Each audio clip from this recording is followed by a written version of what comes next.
Welcome back, family. On this channel we explore the strategies and tools that help us live minimal, healthier, happier, more productive lives. The idea of letting go is rational, but it can be one of the hardest jobs to accomplish.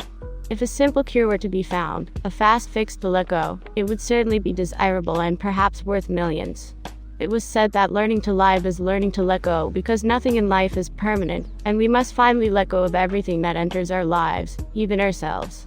Life can be a hard fight since our minds are interested in desires, and, in particular, the desired results with respect to people, places, and things.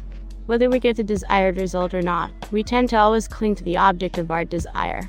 In time, this becomes a conditional answer as we cling to all of the limitations of our lives. This need stagnates us and makes us feel miserable. Instead of the freedom to change and the new doors we try to open, if we just let them open, we look at the closed doors long after they are already closed. Our minds are busy with their meaningless thoughts, our concerns for the future, our pain from the past, and the terror of what could or could not come. These very beliefs hold us in our self-made tornado of negativity, as we replay and repeat situations we have no control over. Letting resistance go.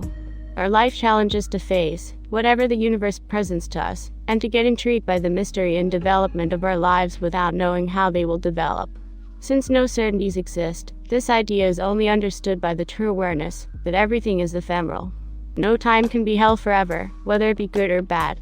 In this sense, life has an amazing quality of knowing that every condition may be changed, which is particularly enjoyed when you reach a low point.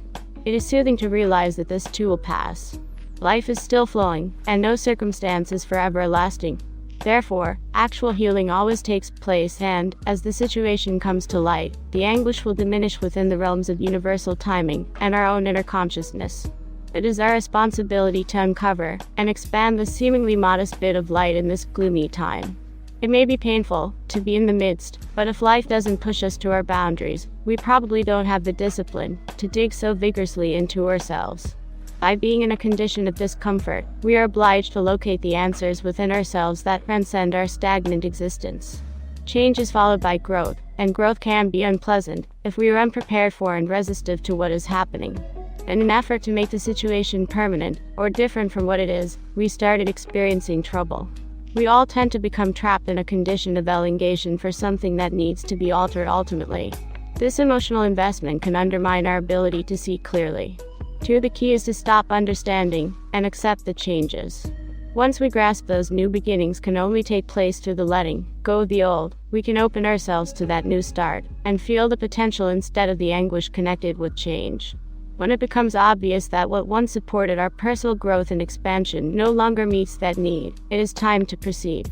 Change against our will is frequently difficult because of the vulnerability we feel when we have to give up on situations beyond our control. This state of impotence might make us feel helpless, so the fear which favors the downward spiral originates. But with this dread, we can then judge how much of our identity is linked to a certain person, situation, outcome, based on the level of fear experienced, and how difficult it is to withdraw. We can perceive fear with our own consciousness but keep it at bay. We must not forget the restorative character of this shift. It is the death of something we have survived. Not only have we probably outgrown the circumstances of life, but we have also outgrown some habits, computations of ours. We need to look at what has to be changed within ourselves to flow again in our lives. Without this chance for a new beginning, everybody would certainly stop, and life would be bleak. Darkness must die first before it may return to light again. This follows the exact principles of nature that apply to all things in the birth, growth, death, rebirth cycle. For example, a forest fire appears to be a solely destructive force, yet in reality it is quite constructive, which allows for rebirth and rebuilding. The forest would grow quite unhealthy without this confident divinity. With the birth and death of our tissues and cells, our bodies are continually changing. However, because of our conditioning, it passes unrecognized many times, but it is actually happening around us. However, we usually only realize the most destructive changes due to the agony associated with them. This kind of shift places the ego in a highly vulnerable position, because it no longer controls the reins of our lives. There is a larger power than ourselves who has stepped in and taken over. The ego wants to be the one in control, so it causes a lot of confusion. The aim here is to stop pressing forward and allow change to take place, allowing life to show us what it has in store for us. By acknowledging this existential reality, we can pull our energies back into ourselves for renewal, enabling the process of inner growth needed at present. That's what the universe actually pushes us to do. Then, when the tides change and a new chance comes, the proper measures can be implemented to work with us. This is a period when we have to give up totally because we are often coerced into doing nothing against our will. As Lao Tzu, the famous Chinese philosopher, reportedly remarked, "Do not practice and all will come to pass." This doesn't exactly mean do completely nothing, but get into the flow by creatively participating in life and what the present moment has to offer, without trying to press for solutions and make any sudden adjustments. This is certainly a moment of strengthening the self, and as the self is reinforced, new, unexplored levels of creativity are emerging for development in this new place. You are going to construct an excellent attack by strengthening your defense under tough conditions. 3. It is the ultimate test of energy and self-control, and is often inevitable when this test occurs. In resisting this fundamental transformation and trying to do something, suffering, bewilderment, and turmoil will only increase. The universe sends us extremely clear messages, and it's wise to heed them, when life speaks to us loudly and clearly. There is a deep lesson to be taught inwardly before external circumstances can change. It is natural to undergo a healing process, and even a crisis. It is really vital to let this sorrow happen and allow the emotions to emerge without resisting, repressing or suppressing the sentiments. Once we pass through this stage, we can reach a certain point in our healing where, without energetic attachment, we can watch our own brains and thoughts. When we're distant and less intrigued with the result, we may climb above it, as if we were staring at a mountain, and realizing it's all just a story. Then, we might realize that by tapping into our inner reality, we were able to change that tale and experience a new life before us. When we take action and make decisions out of fear, we move away from our own happiness because we force this door to open, as the scenario is still not suitable for action. It's a moment of withdrawal, of looking inward, and of waiting in faith for everything to emerge. In their own time, events occur. You can't force a flower to grow, or make the bare leaves of a tree. It is a process that springs after a long time off. In fact, this moment of darkness rejuvenates the nature of all things. The same goes for us. By choosing bad choices to escape this downtime and suffering, which can be linked with looking closely at ourselves, it will just deepen the darkness, making digging our way out harder for us. Patience must be used during this period of recuperation. Though presently dark, all will be lit later again. When negativity has nothing to feed on, it destructs itself and gives place to new ways of taking root. 2. Be here now. We too often focus our efforts on the future to try to achieve the desired result.